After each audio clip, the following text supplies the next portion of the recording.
Hello friends, स्वागत है आपका अपना channel toppers all in one में। हम लोग डिस्कस कर रहे थे क्लास 10th का ज्योग्राफी का एक बहुत ही इंपॉर्टेंट चैप्टर जिसका नाम है मैन्युफैक्चरिंग इंडस्ट्री।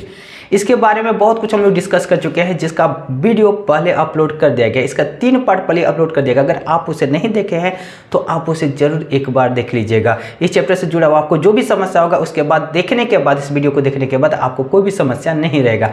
आज हम लोग डिस्कस करने वाले हैं पार्ट 3 के बाद आगे क्या होगा, इसके बारे में हम लोग अब डिस्कस करेंगे। तो आज का टॉपिक है मिनरल बेस्ड इंडस्ट्री। क्या है मिनरल बेस्ड इंडस्ट्री, इसके बारे में हम लोग डिस्कस करेंगे। अगर आप इस चैनल पर नए हैं तो सबसे पहले इस चैनल को सब्सक्राइब कीजिए, साथ ही बेल आइकन को जरूर क्लिक कीजिए जिससे आने वाले वीडियो सबसे पहले आप तक पहुंच सके। तो चलिए शुरू करते हैं और समझने का कोशिश करते हैं कि आखिर क्या है मिनरल बेस्ड इंडस्ट्री। इससे पहले हम लोग एग्रो बेस्ड इंडस्ट्री के बारे में पूरा डिटेल में हम लोग समझ चुके थे, जान चुके थे। आज हम लोग डिस्कस करने वाले हैं मिनरल बेस्ड इंडस्ट्री। तो यहाँ पर देखिए क्या है मिनरल बेस्ड इंडस्ट्री। आप देख सकते हैं यहाँ पर मिनरल बेस्ड इंडस्ट्री में क्या बताया जा रहा है, यानी कि आयरन से जुड़ा हुआ बहुत कुछ यहाँ पर बनाया जा रहा है। तो देखिए आगे देखिए क्या क्या होता है, कैसे होता है, समझते हैं, इसके बारे में हम लोग जानते हैं। तो देखिए सबसे पहला है, देखिए यहाँ पर क्या है, सबसे टॉपिक आप लोग देख सकते हैं मिनरल बेस्ड इंडस्ट्री। अब आगे देखिए इसमें सबसे पहले पढ़ना क्या है तो इसके बारे में भी हम लोग जानते हैं। तो देखिए पहला चीज पढ़ना iron and steel industry. Iron and steel industry, इसके बारे में हम लोग डिस्कस करेंगे। देखिए यहाँ पर क्या होता है, आयरन कैसे बनता है, इसके बारे में। तो देखिए मिनरल बेस्ड इंडस्ट्री का सबसे पहला जो टॉपिक है आयरन एंड स्टील इंडस्ट्री, इसके बारे में हम लोग जानेंगे। तो देखिए सबसे पहले इसका की फीचर्स क्या है, इसका क्या मेन पॉइंट है, इसके बारे में हम लोग डिटेल से समझेंगे। तो देखिए यहाँ पर दिखाई दिया गया है।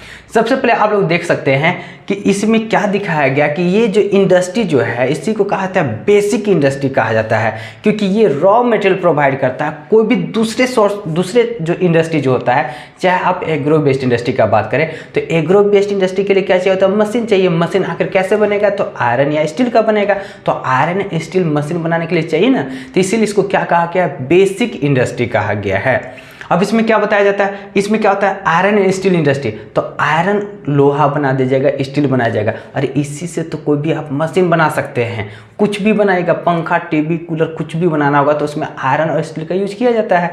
कोई भी मशीन टूल्स रहेगा उसमें आयरन एंड स्टील का यूज किया जाता है। जैसे क्या होता है खेती भी करना है तो कुदारी चाहिए, तो कुदारी भी क्या चीज का बना हुआ रहता है, तो उसमें लोहा का तो यूज किया जाता है ना। गईता हो गया, लोहा का यूज किया जाता है। यानी कि ट्रैक्टर हो गया, ट्रैक्टर में बहुत सारा पार्ट जो रहता है वो क्या चाहिए, लोहा का रहता है। यानी कि बहुत कुछ रहता है, ऐसा बहुत कुछ है जिसमें आयरन और स्टील का जरूरत पड़ता है। जो भी मशीन बनाया जाता है जिसमें आयरन और स्टील का उसमें जरूरत पड़ता है, इसीलिए इसको क्या कहा गया है, बेसिक एंड की इंडस्ट्री इसी को कहा गया है, इसको नाम से जाना जाता है।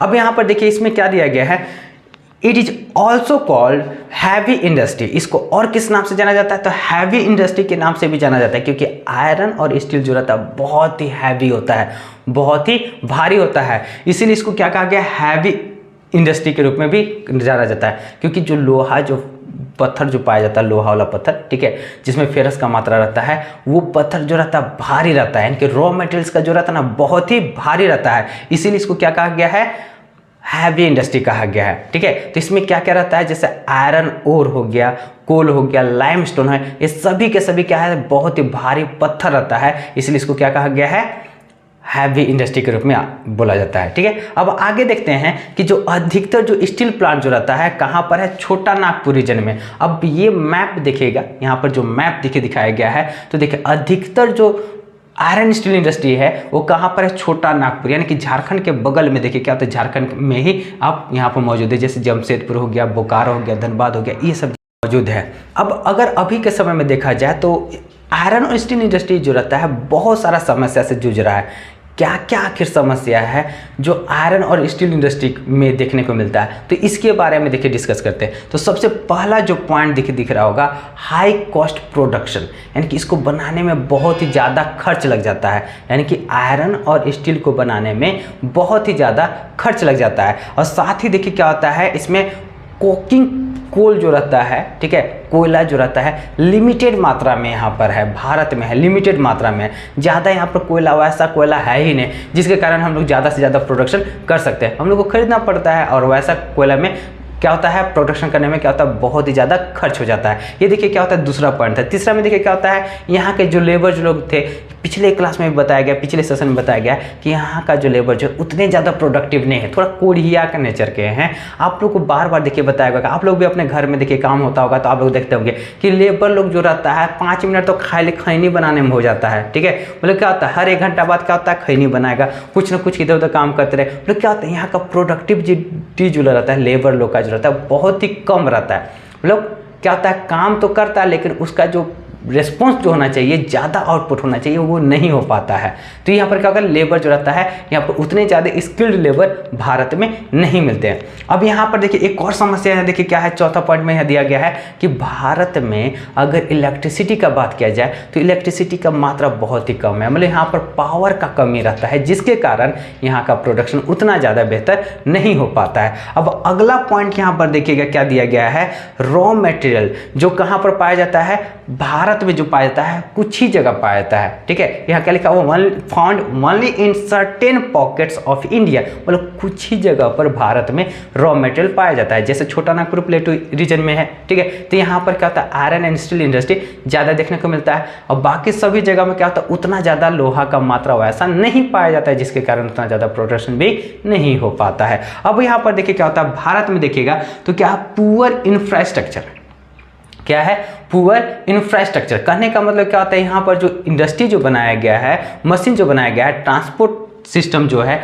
ट्रांसपोर्ट सिस्टम हो गया, कम्युनिकेशन हो गया, ये सभी चीज़ क्या है, उतना ज़्यादा एडवांस टेक्नोलॉजी वाला नहीं है। अब यहाँ पर रोड भी देखिएगा तो रोड में हम लोग भारत में अगर देखते हैं तो रोड में क्या होता है, हम लोग देखते हैं तो ये नहीं पता चलता है कि रोड में गड्ढा है कि गड्ढवा में रोड बनाया गया है, यानी कि बहुत ही स्थिति यहाँ पर खराब देखने को मिलता है। इसके कारण क्या होता है, कुछ भी मटेरियल जो रहता है तेजी से जहां पर सामान पहुंचना चाहिए उतना जल्दी नहीं पहुंच पाता। ये तो समस्या हो गया आयरन और स्टील से जुड़ा हुआ। अगर आपको ये सेशन अच्छा लग रहा होगा तो जरूर लाइक कीजिएगा, साथ ही अपने दोस्तों के साथ शेयर कीजिएगा। हम लोग बहुत ही यहाँ पर आप लोग देख सकते हैं बहुत ही छोटा छोटा point two the point her topic से यहाँ पर लिया गया है। आप आसानी से उसको देख करके आप मेमोराइज कर सकते हैं, समझ सकते हैं। आप एग्जाम में इससे जुड़ा हुआ कोई भी क्वेश्चन पूछा जाएगा आप आसानी से उसका आंसर लिख सकते हैं। अगर क्वेश्चन इसी टाइप में पूछ दिया जाएगा कि आखिर क्या आयरन एंड स्टील इंडस्ट्री का क्या समस्या है, तो यहाँ पर क्या होगा, इसका चैलेंज है। देखिए कितना सुंदर सा पॉइंट लिखा हुआ है, ठीक है। तो यहाँ पर आप इसका आंसर लिख सकते हैं।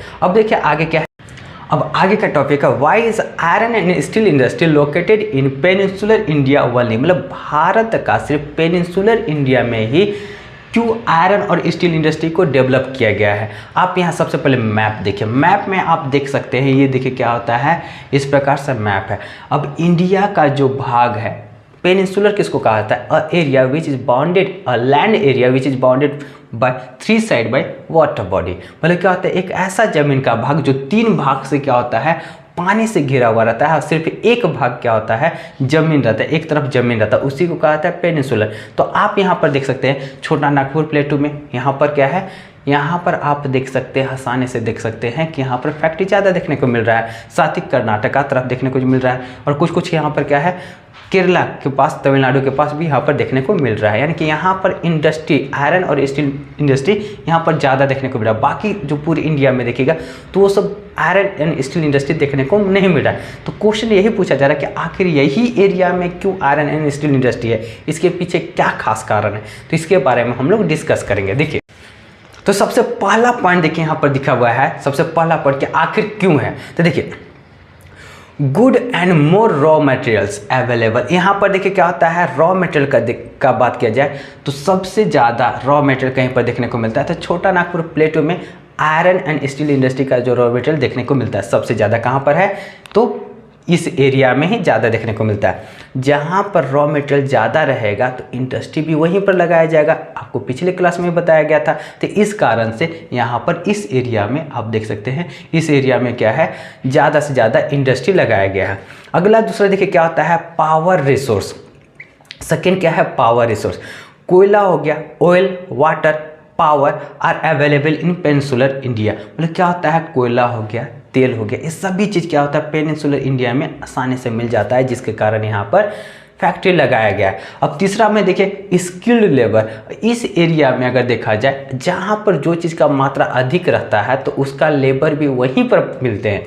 तो यहाँ पर स्किल्ड लेबर आसानी से मिल जाते हैं, जिसके कारण फैक्ट्री जो खोला जाता है वहाँ पर आसानी से लेबर मौजूद मिल जाते हैं और ज़्यादा से ज़्यादा प्रोडक्शन हो पाता है। अब इसका बात किया जाए तो कहाँ कहाँ पर है, तो बिहार हो गया, उड़ीसा हो गया, वेस्ट बंगाल, मध्य प्रदेश, ये सभी जगह से लेबर आसानी से मिल जाते हैं। अब आगे देखा जाता है कि यहाँ से क्या मार्केट अगर देखा जाए तो आसानी से क्या होता है, कोई भी मार्केट में हम लोग पहुँच सकते हैं, इंडिया मार्केट हो चाहे वर्ल्ड का मार्केट में हम लोग आसानी से यहाँ से पहुँच सकते हैं। क्योंकि क्या देखिए यहाँ पर देखिए क्या है, छोटा नागपुर मेट्रो है, यहाँ से हम लोग मार्केट आसानी से इंडिया का मिडिल पार्ट में कहीं भी हम लोग जा सकते हैं, चाहे यहाँ से भी मिडिल पार्ट में कहीं से भी हम लोग जा सकते हैं। यानी कि यहाँ से क्या होता है, मार्केट जो है ज़्यादा दूर नहीं है। और साथ ही साथ क्या होता है, इस एरिया में पोर्ट का फैसिलिटी है। पोर्ट में लोग क्या होता है, बंदरगाह, जहाँ पर जहाज आकर रुकता है, जहाँ से जहाज से हम लोग कोई भी मटेरियल को दूसरे देशों में आसानी से भेज सकते हैं, या तो देश के दूसरे पार्ट में भी आसानी से हम लोग भेज सकते हैं। यानी कि पोर्ट का सुविधा यहाँ पर है। इस कारण से पेनिनसुलर एरिया में आयरन और स्टील इंडस्ट्री का ज़्यादा देखने को मिलता है। तो ये बात आपको समझ में आ गया होगा। अब आगे हम लोग देखेंगे कि अब आगे देखिए यहाँ पर अगला टॉपिक जो है एल्युमिनियम स्मेल्टिंग।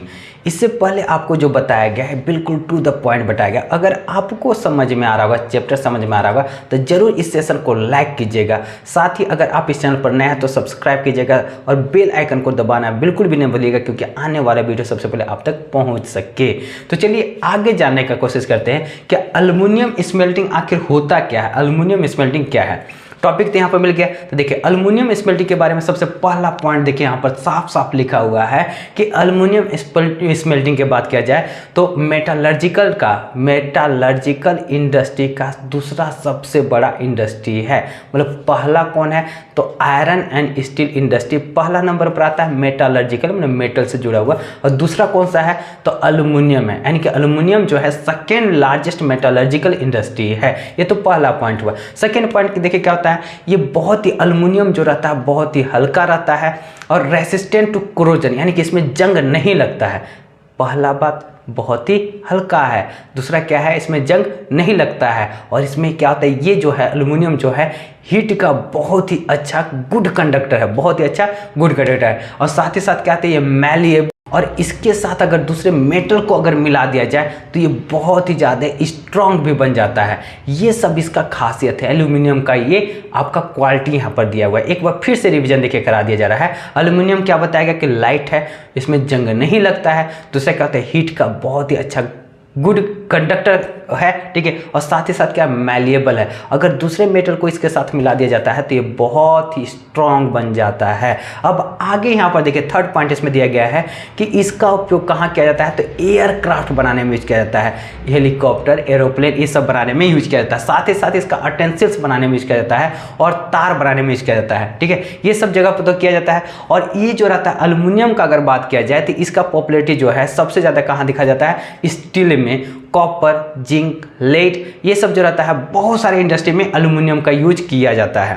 अब यहाँ पर देखिए बात आता है कि एल्युमिनियम स्मेल्टिंग जो है, ठीक है, इसका प्लांट कहाँ पर मौजूद है, तो इसका प्लांट अगर देखिएगा तो कहाँ पर है, उड़ीसा में है। सबसे पहले क्या है, उड़ीसा, वेस्ट बंगाल, केरला, उत्तर प्रदेश और छत्तीसगढ़, महाराष्ट्र, ये सभी जगह क्या है, ये एल्युमिनियम इंडस्ट्री है। और साथ ही साथ क्या तमिलनाडु में भी इसका इंडस्ट्री देखने को मिलता है। अगर रिपोर्ट के अनुसार से देखा जाए तो 2008-9 में, कब, 2008-9 में इंडिया जो है 15.29 लाख मिलियन टन प्रोड्यूस किया था। क्या, एल्युमिनियम का प्रोडक्शन किया गया था 15.29 मिलियन लाख टन, ठीक है। तो ये हुआ। अब बात आता है कि हम लोग को एल्युमिनियम कहाँ से मिलता है, तो एल्युमिनियम बॉक्साइट से मिलता है। कहाँ से मिलता है, बॉक्साइट। अब बॉक्साइट कैसा है, कैसा रहता है, तो ये बहुत ही वेरी बल्की रहता है, बहुत ही भारी रहता है। और कैसा कलर का रहता है, डार्क रेडिश कलर का रहता है। कैसा रहेगा, डार्क रेडिश कलर का रहता है। बॉक्साइट का पत्थर रहता है, लाल रंग का होता है। तो ये तो आपको समझ में आ गया होगा। अब साथ ही इसका इंडस्ट्री का लोकेशन कहाँ पर है, तो जहाँ पर इलेक्ट्रिसिटी का सुविधा रहे और साथ ही साथ क्या होता है स्किल्ड लेबर जहाँ पर रहेगा वहीं पर क्या होता है इसका लोकेशन बनाया गया, यानी कि जहाँ पर इसका मात्रा रहता है, मतलब जहाँ पर रॉ मटेरियल ज़्यादा मिलेगा। सीधा सा बात, तो कहाँ पर है? वेस्ट बंगाल हो गया, उड़ीसा हो गया, तो इस इलाके में ज़्यादा से ज़्यादा है और यहीं पर हम लोग को एल्युमिनियम इंडस्ट्री ज़्यादा देखने को मिलता है। आपका यहाँ पर देखिए पूरा पॉइंट दिया गया, एल्युमिनियम स्मेल्टिंग से जुड़ा हुआ पूरा पॉइंट टू द पॉइंट लिखा गया है। आप इसको आसानी से आप अपना कॉपी में लिख करके आप आसानी से इसको समझ सकते हैं। तो चलिए अब आगे समझने का कोशिश करते हैं कि अगला टॉपिक में क्या बताया गया है। अब यहाँ पर देखिए नया जो टॉपिक आ रहा है केमिकल इंडस्ट्री आ रहा है, ठीक है। अब केमिकल का बात आ रहा है, तो केमिकल इंडस्ट्री से जुड़ा हुआ देखिए हम लोग पूरा छोटा छोटा पॉइंट टू द पॉइंट हम लोग जानने का कोशिश करते हैं। देखिए सबसे पहला पॉइंट यहाँ पर देखिए लिखा हुआ है केमिकल इंडस्ट्री के बारे में। अगर अभी का समय में देखा जाए तो केमिकल इंडस्ट्री बहुत तेजी से भारत में ग्रो कर रहा है, बहुत तेजी से भारत में आगे बढ़ रहा है। अगर अभी का देखा जाए तो पूरे इंडिया का जितना भी जीडीपी है, अब आप बोलेगा कि जीडीपी क्या होता है? ग्रॉस डोमेस्टिक प्रोडक्शन, यानी कि जितना भी देश का पैसा कमाता है, जैसे मान लेते हैं पूरे इंडिया का कमाया हुआ 100 रुपया, तो उसमें से 3% कितना 3% भागीदारी किसका रहता है, यानी कि 3 रुपये किसका भागीदारी रहेगा? केमिकल इंडस्ट्री का भागीदारी रहता है। तो आपको ये बात समझ में आ गया होगा। अगर एशिया का बात देखा जाए तो एशिया में क्या है? 3rd लार्जेस्ट केमिकल इंडस्ट्री कहाँ पर है? केमिकल प्रोडक्शन कौन सा है? भारत है, तीसरा, ठीक है। और क्या होता है पूरे दुनिया में देखा जाए तो 12th प्लेस रहता है। कौन सा रहता है? कौन सा नंबर पर है? 12th प्लेस पर इंडिया है। ये तो बात समझ में आ गया, एशिया में 3rd और पूरे वर्ल्ड में जो है ये 12th नंबर पर है। अब यहाँ पर देखिए क्या होता है, अगला पॉइंट देखिए इसमें दिया हुआ है कि लार्ज के साथ साथ स्मॉल स्केल इंडस्ट्री भी इससे जुड़ा हुआ है। मतलब कुछ इंडस्ट्री बहुत बड़ा है, लार्ज इंडस्ट्री में आता है, जबकि कुछ इंडस्ट्री क्या है? स्मॉल स्केल इंडस्ट्री भी है। कौन का? किस चीज़ का? तो ये क्या है? केमिकल इंडस्ट्री का हम लोग बात करते हैं। केमिकल इंडस्ट्री जो रहता है इसका खुद का ही अपना एक बहुत ही बड़ा लार्ज कंज्यूमर है, यानी कि केमिकल का यूज करने वाले बहुत सारे लोग हैं जिसका उपयोग करते हैं। अब केमिकल का जो ज़्यादा से ज़्यादा उपयोग किया जाता है मेडिसिन में किया जाता है, कॉस्मेटिक में किया जाता है, ये सब तो है ही। अब यहाँ पर देखिए क्या होता है, क्यों ज़्यादा से ज़्यादा लोग यूज करते हैं? तो इसके पीछे देखिए क्या होता है।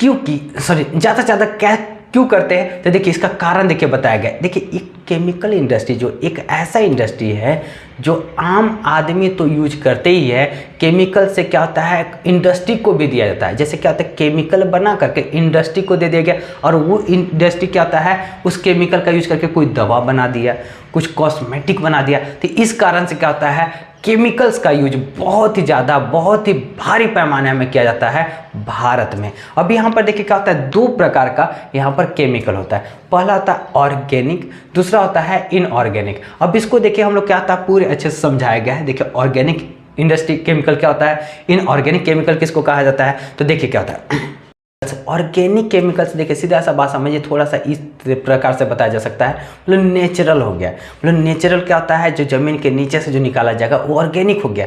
और क्या होता है जो पूरा केमिकल का बनाया हुआ रहता है वो हो गया इनऑर्गेनिक। तो ऑर्गेनिक में देखिए क्या होता है, इसी को कहता है पेट्रोकेमिकल। और ये इंडस्ट्री वहाँ लगाया जाता है, देखिए सबसे नीचे लास्ट लाइन लिखा हुआ है कि वो इंडस्ट्री वहाँ लगाया जाता है जहाँ पर ऑयल रिफाइनरी देखने को मिलता है। और इससे क्या बनाया जाता है, तो सिंथेटिक फाइबर देखिए बनाया जा रहा है, ठीक है, सिंथेटिक रबर बनाया जा रहा है, यानी कि ये सब चीज़ बनाया जाता है। साथ साथ क्या होता है ड्रग भी बनाया जाता है, ड्रग्स नहीं ड्रग बनाया जाता है, यानी कि दवा बनाया जाता है। यानी कि क्या होता है केमिकल ऑर्गेनिक केमिकल से ये सब चीज़ बनाया जाता है। अब इनऑर्गेनिक का बात किया जाए तो बहुत ही जो हार्ड केमिकल रहता है जैसे सल्फ्यूरिक एसिड, नाइट्रिक एसिड, ये सब जो हो गया इसका उपयोग किया जाता है इनऑर्गेनिक इंडस्ट्री में। जो क्या होता है शुद्ध केमिकल का बनाया हुआ रहता है इसका इंडस्ट्री, इसका भी यूज क्या चीज़ में किया जाता है, तो देखिए सिंथेटिक फाइबर का बनाने में यूज किया जाता है, इसका भी रबर प्लास्टिक ये सब बनाने में यूज किया जाता है। साथ ही साथ क्या होता है साथ ही साथ इसका उपयोग किया जाता है ग्लास, सॉप, साबुन बनाने में, ये सब जो बनाने में यूज किया जाता है। डिटर्जेंट हो गया, पेपर हो गया, ये सभी चीज़ बनाने में क्या होता है इनऑर्गेनिक केमिकल्स का यूज किया जाता है। अब आपको ऑर्गेनिक और इनऑर्गेनिक क्या होता है इसके बारे में आपको समझ आ चुका हो। अब इसके बाद अगला जो टॉपिक है फर्टिलाइजर इंडस्ट्री। यहाँ पर देखिए किसान लोग जो है खेतों में क्या कर रहे हैं, खाद डाल रहे हैं। क्या डाल रहे हैं, खाद डाल रहे हैं। अब खाद से जुड़ा हुआ देखिए इसका मेन पॉइंट क्या है, इसका की फीचर्स क्या है। देखिए पहला पॉइंट देखिए साफ साफ दिखाई दे रहा होगा कि खाद का पहली बार भारत में कौन सा फैक्ट्री लगाया गया था, कहाँ पर लगाया गया था, तो पहली बार लगाया गया था रानीपत तमिलनाडु में लगाया गया था, 1906 ईस्वी में लगाया गया था। ये पहला पॉइंट हुआ। सेकेंड पॉइंट में देखिए क्या होता है, फर्टिलाइजर इंडस्ट्री जो है वो कहाँ पर लगाया जाता है, यानी कि जहाँ पर एक ऐसा केमिकल इंडस्ट्री जिसका जहाँ पर क्या प्रोडक्शन किया जाता है, नाइट्रोजीनियस फर्टिलाइजर का प्रोडक्शन होता है, तो वहीं पर क्या होता है, फर्टिलाइजर इंडस्ट्री का को इस्टेब्लिश किया जाता है, सेटअप किया जाता है। अब ये का अगर समय में देखा जाए, प्रेजेंट टाइम में देखा जाए तो 10 पब्लिक सेक्टर है, यानी कि सरकारी कंपनी का गो है 10 गो है, और एक क्या है, कोऑपरेटिव सेक्टर है जो हजीरा में है। कहाँ पर है, हजीरा गुजरात में कोऑपरेटिव सेक्टर भी है जो भारत में रन कर रहा है, जो चल रहा है। तो ये आपका हो गया फर्टिलाइजर इंडस्ट्री। अब इसका हम लोग डिस्ट्रीब्यूशन के बारे में देखेंगे। डिस्ट्रीब्यूशन में क्या होता है कि कहाँ कहाँ पर फर्टिलाइजर का फैक्ट्री है, कौन सा राज्य में है, तो इसके बारे में देखिए पढ़ेंगे। सबसे पहले देखिए क्या होता है, गुजरात हो गया, तमिलनाडु हो गया, उत्तर प्रदेश, पंजाब, केरला। ये जो राज्य जो दिया गया है, ये राज्य में क्या होता है, जितना भी भारत में प्रोडक्शन होता है उसका आधा से ज़्यादा यही सिर्फ राज्य क्या होता है, मिल करके प्रोडक्शन करते हैं। क्या चीज़ का, फर्टिलाइजर का करते हैं। आंध्र प्रदेश और कर्नाटका, इसके अलावा ऐसे राज्य जहाँ पर फर्टिलाइजर का प्रोडक्शन होता है, यानी कि यहाँ पर फैक्ट्री है। ऐसा इसलिए है क्योंकि यहाँ पर आसानी से नेचुरल गैस मिल जाता है, इसलिए यहाँ पर भी आंध्र प्रदेश और कर्नाटका में भी ये सब इंडस्ट्री को देखने को मिलता है। अब प्रोडक्शन का देखिए तो भारत में किस प्रकार का कौन कौन सा चीज़ का प्रोडक्शन होता है, तो देखिए क्या होता है, भारत में 1 मिलियन टन, भारत में जो 1 मिलियन टन जो है नाइट्रोजीनियस का यहाँ पर प्रोडक्शन होता है। साथ ही 4 मिलियन टन जो है फॉस्फेटिक का यहाँ पर प्रोडक्शन होता है, और 1.7 मिलियन टन जो है पोटैसिक इंडस्ट्री का, मतलब खाद का, फर्टिलाइजर का यहाँ पर प्रोडक्शन होता है। और भारत में क्या होता है, पोटेशियम का हम लोग को क्या करते हैं, हम लोग को बाहर से दूसरे देशों से इंपोर्ट करना पड़ता है। तो ये तो पूरा बात हुआ खाद का। आज का सेशन में आज हम लोग यहीं तक समाप्त करते हैं। आशा करते हैं कि ये सेशन आपको अच्छा लगा होगा, इंफॉर्मेटिव लगा होगा। जो पॉइंट, जो टू द पॉइंट जो बताया गया है उसको आप उसका फ़ायदा उठा करके आपका इसका एग्जाम में भी यूज कर सकते हैं। अब मिलते हैं नए सेशन में, तब तक के लिए बाय बाय। और जाते जाते अगर आप इस चैनल पर नए हैं तो सबसे पहले सब्सक्राइब करना मत भूलिएगा, साथ ही बेल आइकन को जरूर क्लिक कीजिएगा, जिससे आने वाला वीडियो जो अगले पार्ट में हम लोग डिस्कस करेंगे सबसे पहले आप तक पहुँच सके। इसलिए सबसे पहले आप इस चैनल को सब्सक्राइब करिए। तब तक के लिए मिलते हैं आपको अगले सेशन में अगले टॉपिक के साथ। तब तक के लिए बाय बाय।